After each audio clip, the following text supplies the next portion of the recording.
Voyez-vous?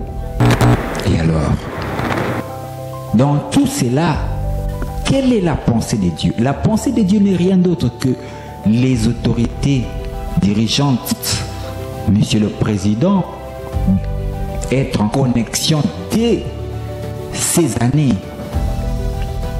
2025, 2026, 2027, devrait être en connexion avec son doigt qu'il doit mandater dans cette nation afin de l'aider pour l'orienter selon la pensée de Dieu, selon le plan prophétique de Dieu que notre nation devra manifester dans ce deuxième mandat afin que il puisse laisser son empreinte dans cette nation. Voyez-vous, car Eliane a dit, vous quittez le pouvoir pendant que le tapis rouge est déroulé, que de voir le pouvoir vous quitter sans tapis rouge. Très important cet adage.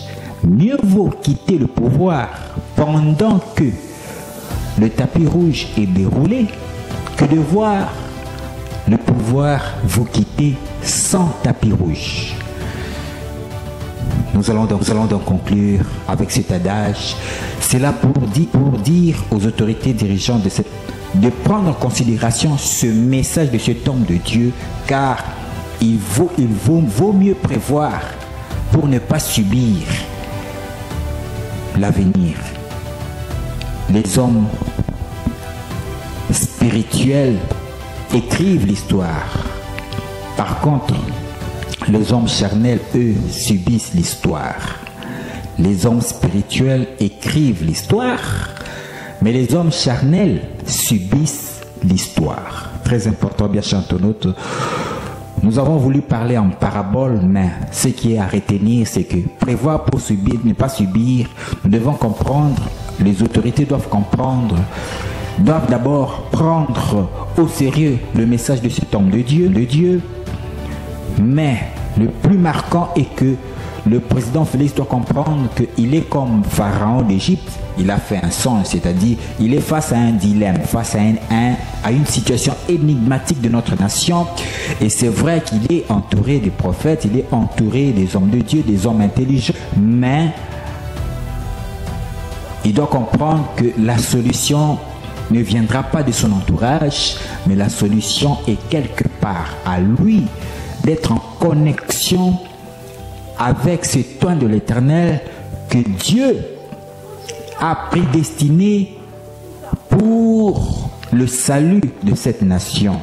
C'est vrai, il avait dédié cette nation à Jésus-Christ le 23 juin 2019 au stade de martyr. Mais ils doivent comprendre que après la dédicace, il y a une autre action prophétique que Dieu voudrait que cela soit accompli. Cette action prophétique, cette deuxième action n'est rien d'autre que la consécration de notre Seigneur Jésus-Christ dans cette nation sur le plan étatique. Et cette consécration sur le plan étatique, c'est cet toit de l'Éternel qu'il doit être en connexion avec lui. Cet toit de l'Éternel, c'est lui qui est mandaté pour manifester cette consécration de notre Seigneur Jésus-Christ dans cette nation, afin que après son deuxième mandat, qu'il laisse son empreinte et que le temps messianique se manifeste après son mandat.